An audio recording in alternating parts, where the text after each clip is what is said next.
people not knowing a lot about the suffrage movement might think boring.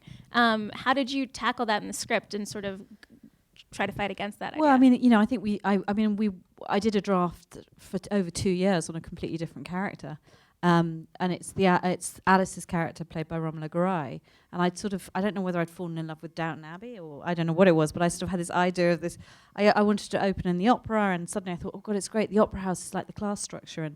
And once I'd got over my kind of delusions of grandeur about the budget and whether we would have the Royal Opera House or any of that, I realised that actually the sort of central idea was this woman who would be emancipated in some way. And so I created this one character called Maud because I'd read a lot about the working class women at that time, and it was this character that became more and more intriguing. And then 2 years in, I talked to Sarah about it, and I said, I think I've written the wrong film. So we threw it away and we started again.